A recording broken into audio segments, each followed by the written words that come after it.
cuando nosotros decidimos hacer esa serie, la razón fue de dar a los hermanos un pantallazo de lo que es la Biblia. Y algunas historias son claves. Esa historia de hoy es clave, fundamental para que podamos entender la Biblia como un todo.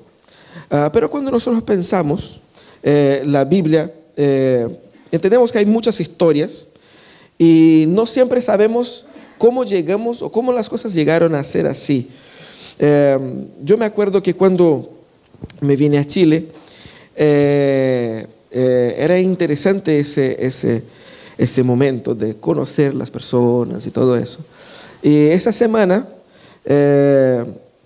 yo compré un álbum de fotografías porque en 2009 nosotros hicimos para la Navidad, hicimos un cuadro con varias fotos y sacamos fotos de las personas y eso.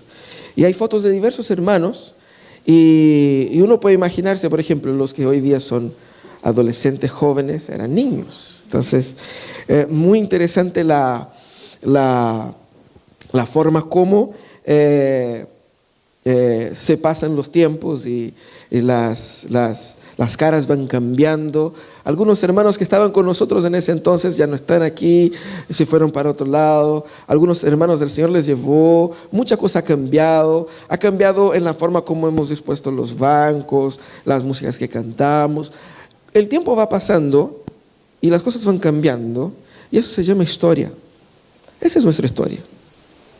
Esa es mi historia. Esa es tu historia.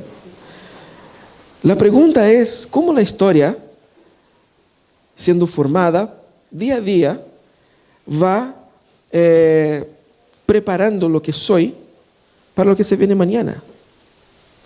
La salvación, cuando hablamos de salvación, no es un rito.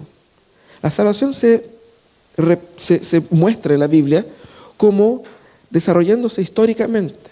Cuando hablamos de Adán y Eva, cuando hablamos de Caín y Abel, de Noé y el diluvio, estamos hablando de una historia, de cómo las cosas culminaron a que hoy yo pueda conocer a Jesús y entender que eso significa salvación para mí. Por lo tanto, es importante pensar cómo hemos llegado aquí, ¿no es cierto? Y históricamente podemos decir que Dios ha estado revelándose a la humanidad y dibujando el camino de la historia de la redención del ser humano. Y es importante que entendamos esa historia. Había un monito en Brasil de un programa para niños, ¿no? Que él decía así antes de empezar las historias: sienta, que ya viene la historia. Y era genial porque uno se preparaba, de hecho, ¿no es cierto? Yo sé que hay en Latinoamérica un otro que decía, pero un poco más triste. Pero pensemos en esa historia. Pensemos que salvación es un proceso histórico que se va dando.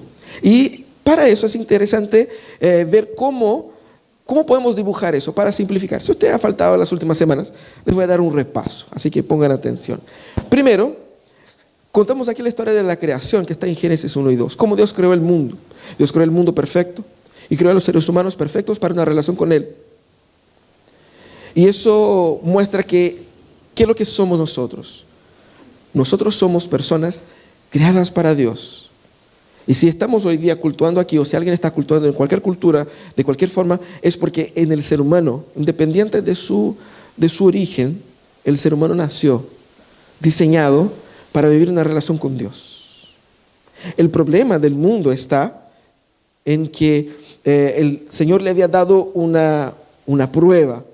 La única prueba que había para el ser humano era no podían comer del árbol, y fue la primera cosa que ellos hicieron.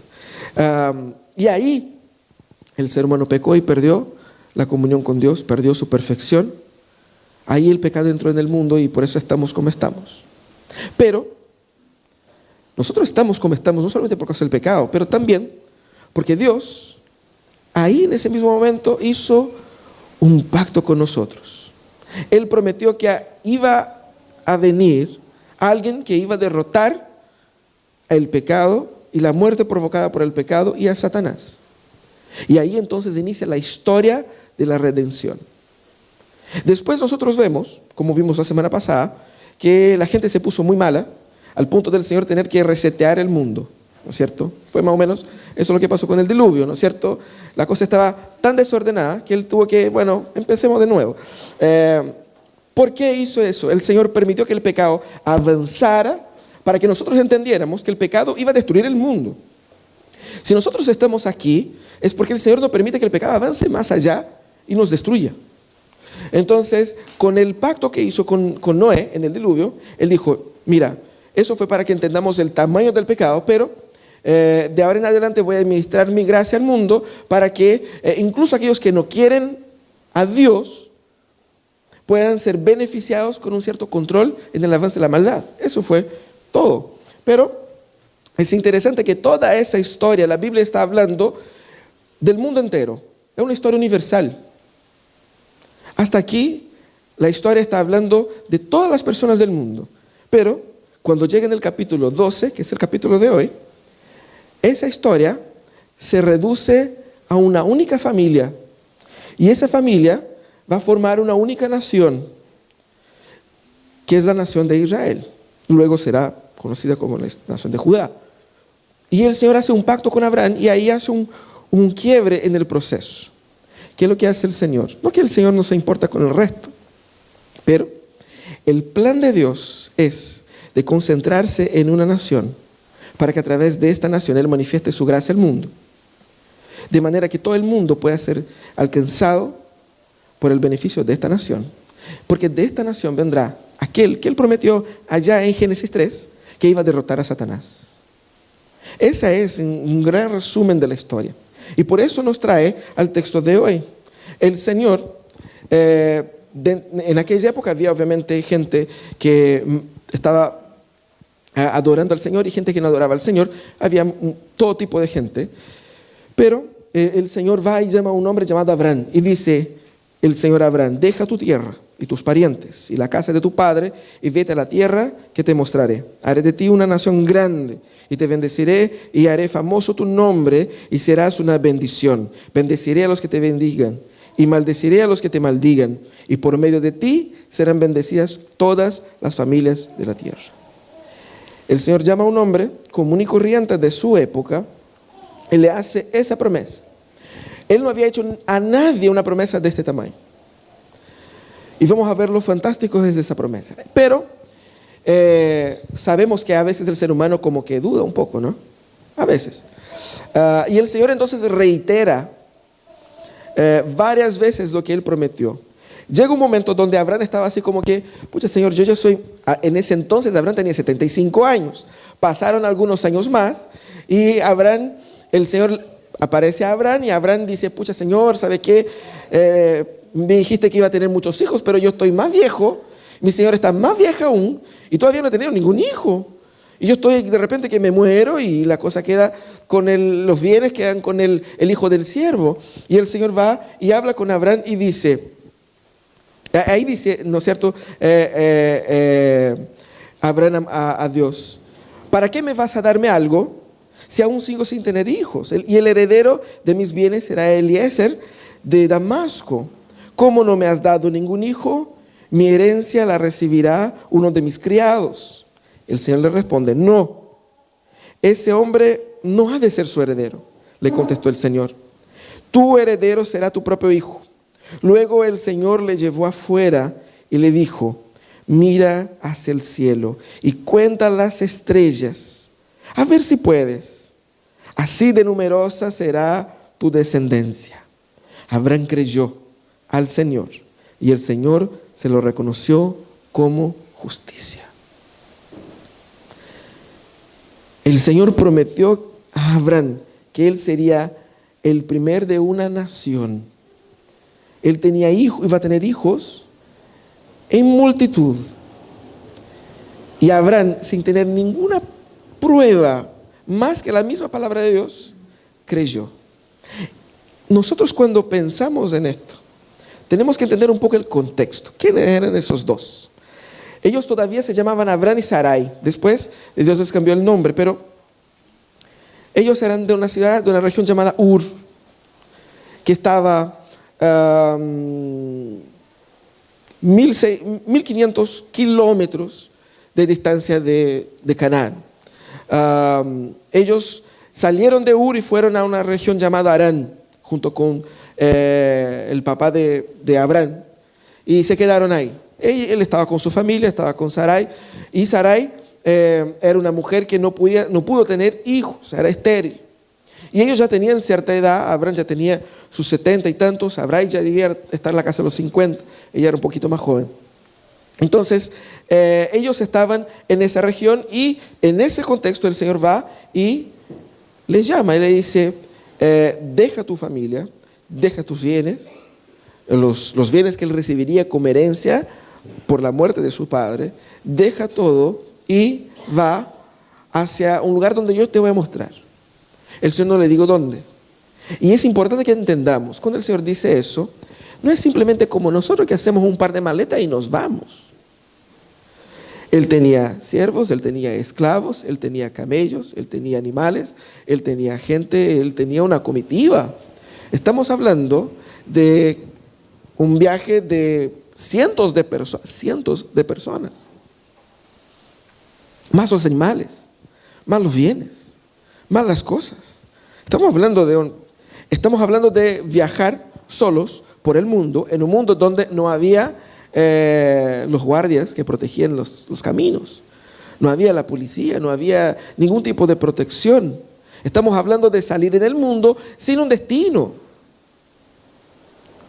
Y uno sabe cómo puede ser peligroso salir sin destino.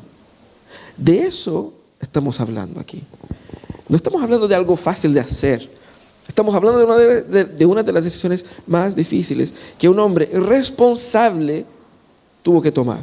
Él era responsable por muchas otras vidas, incluyendo la suya propia. Más que eso, el Señor le dice, rechaza a tu familia, porque yo voy a hacer algo nuevo contigo. Imagina a los que son papás, que su hijo le diga, mira, ¿sabe qué? Yo me voy. No es que me voy de la casa. Algunos estarían felices, algunos papás. Me voy en el sentido de que voy a romper contigo.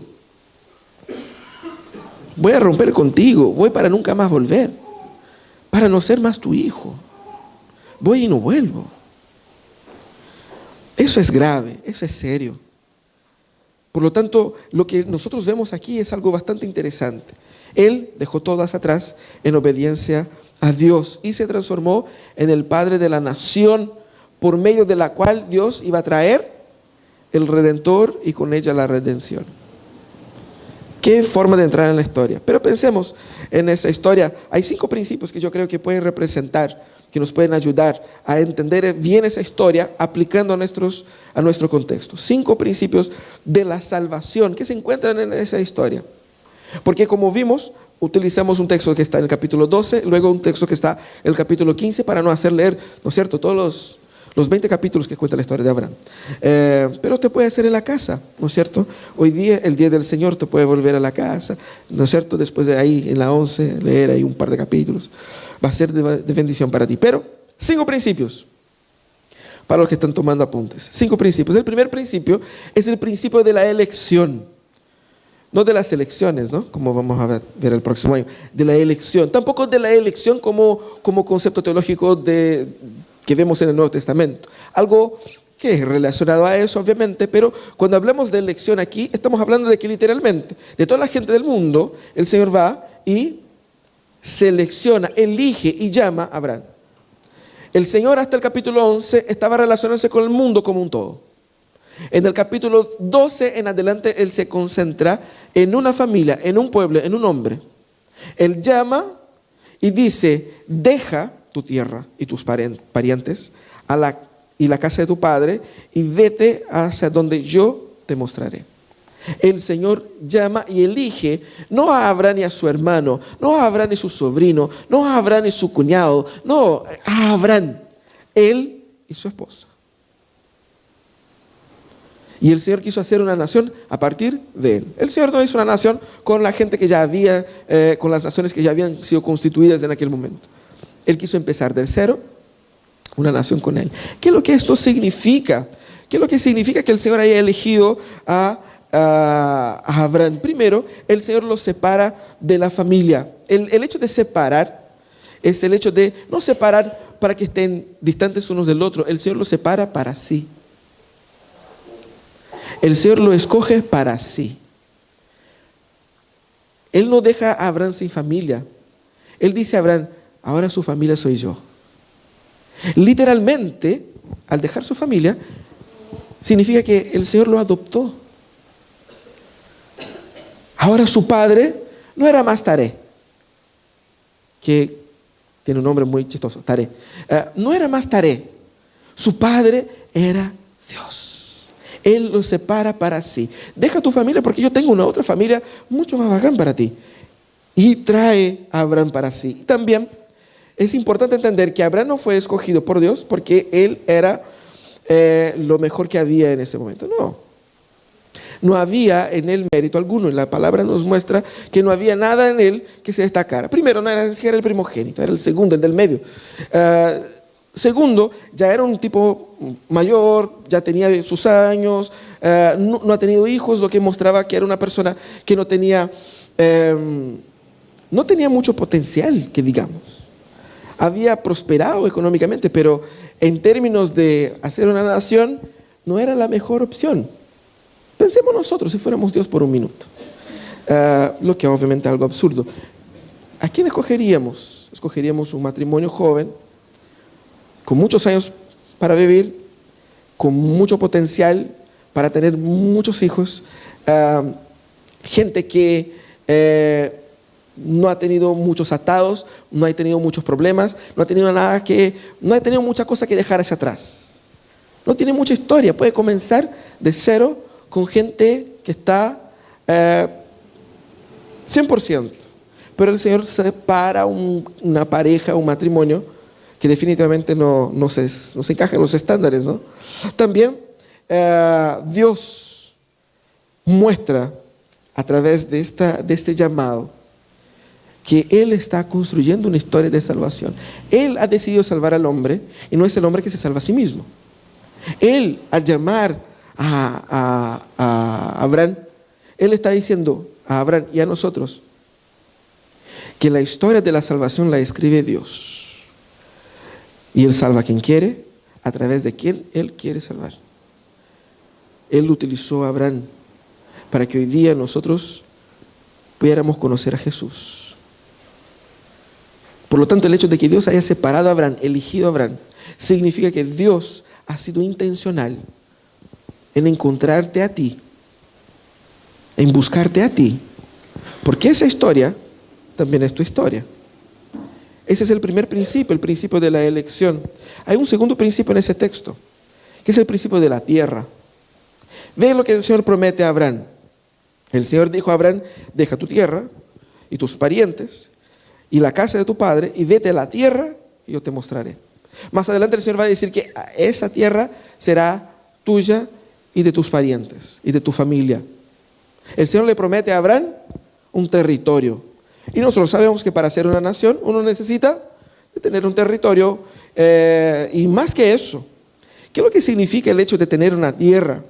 Primero, él estaba negando los bienes invisibles en pos de bienes, o bienes visibles en pos de bienes invisibles. Él tenía lo que tenía su padre, pero cuando él deja a su padre para seguir a Dios, Dios le promete, pero no le dice qué cosa. Te voy a dar una tierra. Y luego le dice, te voy a dar esa tierra. El problema de la tierra que Dios había prometido a Abraham es que ya había gente llegado primero. Ya había gente viviendo ahí. Ya había naciones. Y esas naciones construyeron ciudades. Y esas ciudades tenían muros. Y esas naciones también tenían ejércitos. Y ellos no estaban felices en simplemente decir, bueno, Abraham, qué bien llegaste, así que te vamos a arreglar esa. No era así. Por lo tanto, era importante ver que cuando el Señor le promete una tierra, el Señor está hablando al corazón de Abraham, prometiendo algo concreto, pero todavía no le mostró qué cosa. Él tenía que, en primer lugar, dejar lo que él tenía para quedarse solamente con la promesa de Dios. Y ahí entra el concepto de tierra prometida. Esa tierra prometida era para formar un pueblo real. El Señor quería, y como la historia necesita de eventos reales, el Señor iba a formar, de hecho, un pueblo. No era una metáfora, era un pueblo de verdad. Un pueblo que iba a tener una nación de verdad, tierras, ciudades. Ellos iban a vivir ahí. Y lo que es interesante, lo que el Señor promete, es que Abraham viene de Ur y luego de Harán, que son dos ciudades en ese momento las más importantes del mundo de la época. Y en esa época la región de Canaán, hacia donde iban ellos, era como el rincón olvidado del mundo, porque la gente simplemente no llegaba hasta allá. No tenía tanta importancia. Egipto era importante más al sur. Harán estaba al norte y Ur estaba al otro lado. Entonces es como si nosotros estuviéramos hablando de que Ur de los Caldeos era la Europa, Harán era Nueva York y Canaán era cualquier territorio olvidado en el sur de los continentes más pobres del momento. No tenía importancia. Pero lo bueno es que Dios sabe la historia del revés hacia el inicio. Para los días del nacimiento del Redentor, descendiente de Abraham, Canaán se había transformado en un eje comercial del mundo, facilitando para que de ahí, para todo el mundo, llegase el mensaje de salvación. Dios sabía, el mundo no sabía, Abraham no sabía, nadie sabía, pero Dios sí sabía. Por eso el Señor escogió ese lugar para hacer tu tierra. Pero hay algo más ahí. El libro de Hebreos nos ayuda a entender eso. ¿Qué es lo que significa tierra prometida? Porque, bueno, nosotros ya no somos judíos. ¿Qué es lo que nos importa el territorio allá de Israel, la pelea con los palestinos? ¿Qué significa eso? No. La palabra está apuntando a algo espiritual más profundo que tiene que ver con la verdadera tierra prometida. La tierra prometida final no es simplemente un territorio. La tierra prometida final es la tierra que el Señor restaurará cuando Él termine su proceso de redención. Jesús murió por nosotros, luego subió al Padre y dijo a sus discípulos: yo voy a preparar un lugar. Esa es la tierra prometida. Ese es nuestro destino. Cuando decimos escatológico, queremos decir de las últimas cosas, del fin del mundo, cuando Cristo efectivamente venga a buscar a aquellos que creyeron en Él. Por lo tanto, tierra prometida, aquí estamos hablando de la vida eterna con Cristo. El Señor bendice con cosas materiales aquí, para que creamos en las cosas espirituales del porvenir. Porque la salvación no es tener una vida buena. La salvación es tener una vida que es más que buena, que vendrá en el futuro. ¿Y cómo puedo creer en la vida que va a venir en el futuro? El Señor va dando bendiciones en esta vida, preparando nuestros corazones para la vida que vendrá. Por eso la Biblia dice que somos peregrinos. Somos peregrinos en esa tierra, porque nuestra nación es una nación que vendrá. Hay una promesa de que nosotros habitaremos en una tierra donde efectivamente, la justicia será hecha. Y yo creo que eso es importante, sobre todo en nuestros días, donde nosotros estamos cuestionando las injusticias del gobierno, las injusticias del sistema, la criminalidad, las balaceras y todo el cuento. Hay una esperanza, pero esa esperanza no está aquí en Chile, no está aquí en Latinoamérica, no está en Norteamérica, en Europa. La esperanza está en esta. Eso es salvación. No solamente sacarme del infierno, pero es una salvación integral de toda la sociedad, generando una sociedad nueva en Cristo Jesús. Esa sociedad ha sido llamada en aquel momento de pueblo. Es el tercer concepto. ¿Qué es lo que significa pueblo? El Señor dijo: voy a hacer de ti una gran nación, un pueblo. No un pueblo como decimos nosotros, no un pueblo chico. ¿Qué es lo que es un pueblo chico? Es como algunas familias que viven ahí en un lugar alejado, ¿no es cierto?, al interior. Cuando dice pueblo, dice una nueva etnia, una nueva nación, un nuevo grupo social humano. Dice, luego el Señor lo llevó afuera y le dijo: mira hacia el cielo y cuenta las estrellas a ver si puedes. Así de numerosa será su descendencia. El Señor prometió hacer de Abraham una nación. Y esa nación obviamente sería un gran milagro, porque Abraham vivía en un momento donde los métodos conceptivos provocados por la ciencia todavía no estaban. Entonces, para un caballero más de los 70, en un matrimonio cuya la mujer ya había pasado su periodo fértil, era virtualmente imposible. Era virtualmente imposible. Ella había estado estéril durante su periodo biológico adecuado para tener hijos. Pero ese periodo pasó años atrás. Y para empeorar la situación, al Señor le gusta poner, ¿no es cierto?, suspense. La cosa va en el que el Señor le promete eso. Abraham tenía 75 años. Pero cuando nace su hijo, Abraham ya tenía más de 100. Y eso es para probar que el Señor era el Señor quien le estaba dando.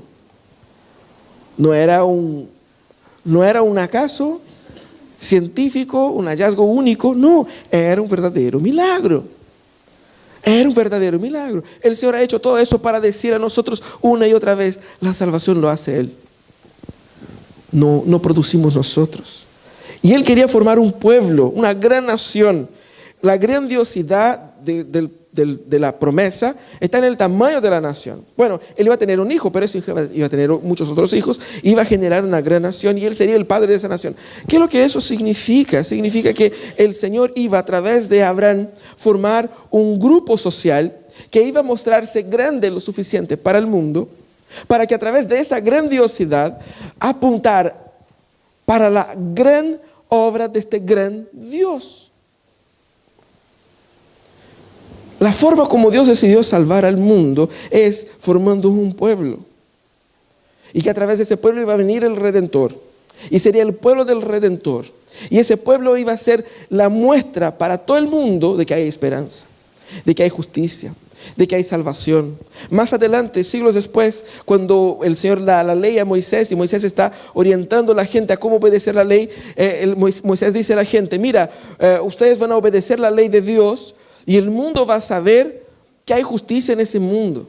El mundo va a saber que hay un Dios que hace las cosas correctamente. El mundo va a saber que hay orden. El mundo va a saber que hay esperanza. Y la esperanza está en el Dios de Israel. Después, futuramente, el Señor va y transforma a este pueblo, esa gran nación, en algo que nosotros llamamos de iglesia. Iglesia. Es así como Dios va salvando personas en el mundo, formando grupos como este, de personas que creen en Él. Este grupo de personas es conocido, reconocido por la Biblia, como hijos de Abraham. Nosotros somos hijos de Abraham, no porque somos judíos. Algunos parece que son judíos, ¿no? Porque son así. Pero no es que, quizás solamente eso quedó de la cultura. Pero no somos judíos, no sé de dónde vinieron mis ancestros. Hay una mezcla ahí de negro, indígena y europeo, pero no tengo noción. Seguramente no son judíos. Pero la Biblia dice que independientemente de eso, somos hijos de Abraham. Porque no es lo que somos en el sangre, sino lo que somos espiritualmente. ¿Por qué somos hijos de Abraham? Porque Abraham creyó en Dios. Y cuando nosotros creemos en Dios, somos salvos por el Dios de Abraham. Somos salvos en la salvación con la cual Abraham fue salvo. Esa es nuestra familia. Y Dios utiliza a ese pueblo para hacer ver al mundo que Él es grande. Que Él es grande. Quizás nosotros miramos para la iglesia y decimos, pero las iglesias evangélicas son tan pequeñas, son tan limitadas, sin influencia en el mundo. Pero es que nosotros no estamos viendo toda la iglesia. Hay una iglesia que no estamos viendo. Y esa iglesia sí es grande. Pero el texto sigue y el Señor le da una palabra muy especial hablando de bendición. El cuarto aspecto es bendición. Dice, haré de ti una gran nación y te bendeciré. Y él repite, haré tu nombre grande y serás una bendición. Y repite, bendeciré a los que te bendigan y maldeciré a los que te maldigan. Por medio de ti serán bendecidas todas las familias de la tierra. De lejos es la palabra más repetida en estos versículos. La palabra bendición. Y dice, en primer lugar, tú serás una bendición. Y yo voy a hacer de ti un referente de bendición, de manera que aquellos que te bendigan, ellos serán bendecidos. Pero aquellos que te vengan a maldecir, ellos serán malditos. Porque tú eres un canal de bendición para el mundo. Y en ti, no solamente tú y tu familia, pero todas las familias de la tierra serán bendecidas. ¿De qué está hablando el Señor? Quizás algunos piensan, está hablando de dinero, ¿no es cierto? Porque nos suele asociar bendición con dinero. Pero aquí en ese caso es más que dinero, es una gracia especial de Dios. Pero también es dinero. No seamos injustos con la palabra. La palabra trata también de prosperidad. El Señor va a transformar a Abraham en una nación rica y próspera para que esa nación, a través de esa bendición, pueda mostrar al mundo que ese es el verdadero Dios. Lo material como señal de lo espiritual. Y lo material, no solamente en riqueza, pero el hecho de tener muchos hijos significa, seamos honestos, cuanto más hijos, mayor el costo, ¿no es cierto? Entonces, imagínense, aquí algunos hermanos tienen 5, pero ellos tenían 10, 12, 15, 20, ¿no es cierto? 20 bocas, 20 ropas. No creo que había universidades en esos tiempos, pero imagínense. Y para cuando el primer ya esté así como que ya listo para salir y todavía está con el menor. Tener muchos hijos era una forma que la Biblia utiliza para decir, para hablar de la prosperidad también financiera. Solamente alguien que pueda tener una gran condición de vida puede tener muchos hijos. Pero más que eso, es porque, más que nada en aquel contexto, los hijos trabajaban. Entonces, tener 20 hijos era tener una microempresa con 20 funcionarios. No, si la cosa era así. Entonces, la Biblia muestra claramente la prosperidad en la cantidad de hijos, porque muchas manos trabajando, no solamente comiendo. No había Facebook, Internet, ¿no es cierto? WhatsApp. Entonces la gente trabajaba, no tenía nada más que hacer. Y eso implicaba en prosperidad también. Eso implicaba en el poder que una nación tenía en relación a las demás. Porque con mucha gente tenía un gran ejército, con un ejército tenía un poderío de fuego mayor. Y eso significaba conquista, eso significaba avance. Pero la bendición tenía un otro significado también, porque el Señor dice, tú serás una bendición. Entonces, en la vida de Abraham, él iba a disfrutar de esa bendición y él fue de hecho próspero en su vida. Pero después de él, el pueblo fue bendecido de tal manera que creció y se transformó en una nación, hasta que pecó y cayó en desgracia. Pero después el pueblo siguió siendo el pueblo de Dios. Pero él dice al final, serás una bendición de tal manera que los extranjeros serán bendecidos a través de ti. Pero ellos serán bendecidos en relación a ti. Aquellos que quieren el bien tuyo serán bendecidos. Porque en ti está la manifestación del Dios que salva. Los que rechazan a ese Dios que salva, obviamente, van a recibir por ese mismo rechazo su maldición. Y dice más, porque eso tiene que ver con la historia del pueblo de Israel y con nosotros. Todas las familias, incluyendo la mía y la tuya, todas las familias de la tierra serán bendecidas por ti. ¿De qué manera? Porque a través de la nación que voy a formar, a través de ti, vendrá aquel que va a salvar no solamente tu pueblo, no solamente los judíos, pero va a salvar a todos los que creen. Por eso todas las familias son bendecidas a través de Abraham. El Señor está en llamar a Abraham, preparando el camino para nuestra salvación. Por eso digo, esa es nuestra historia. Es tu historia. Fue así como Dios empezó a salvarte a ti. Y quizás aún todavía piensas, no sé si quiero ser salvo. Pero el Señor sí quiere. Y Él sabe cómo lo hace. Pero el último aspecto que vemos aquí es que el Señor dice todas esas cosas a Abraham. Y la Biblia dice que Abraham creyó al Señor. Y el Señor reconoció esa fe de Abraham en Dios como justicia. como justicia. La verdad de las cosas es que si estamos hablando de todo lo que hace Dios para salvarnos, ¿qué tengo que hacer yo? La Biblia va a decir claramente que en términos objetivos, nada, porque no hay mucho que yo pueda agregar. Pero tenemos que mirar el ejemplo de Abraham. Abraham creyó contra las apariencias. Contra las apariencias. Todo apuntaba a lo opuesto. Él ya era mayor, no tenía hijos, tampoco tenían algunos medicamentos que uno pueda tomar como que para, ¿no es cierto?, hacer la cosa funcionar. Era muy difícil. Él tenía muchas dificultades políticas y sociales como para ver cumplir el plan de Dios. Había naciones enteras que tenían que ser expulsadas. Había muchos años de por medio de nacer de uno, generar una gran nación. O sea, era una cuestión así como un poco insólita. Él tenía que creer y más. Lo que Dios promete a Abraham, Dios realizaría después de su muerte. Abraham ya tenía 75 cuando el Señor le promete. Hasta nacer un hijo, hasta nacer otro, el nieto. Él no vio nada de eso. Él no vio nada de eso. Pero aún sin ver, él creyó. Contra todas las posibilidades. Aún sin ver. Aún sabiendo que nunca iba a ver esa nación.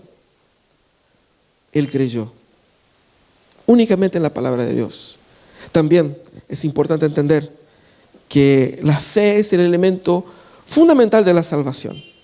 La Biblia dice que nosotros somos salvos por gracia, por medio de la fe. Pero incluso esa fe no viene de nosotros, es algo que nos da Dios. Pero como hemos leído al inicio, sin fe es imposible agradar a Dios. Porque yo tengo que creer en Dios y creer que Dios me quiere bien para que yo pueda agradarle de alguna manera. La fe es el elemento fundamental en la salvación. De manera que cuando nosotros leemos las historias de Abraham, las historias de Moisés y de esos hombres del pasado, tenemos que entender que ellos fueron salvos de la misma manera que nosotros. ¿En qué creyó Abraham?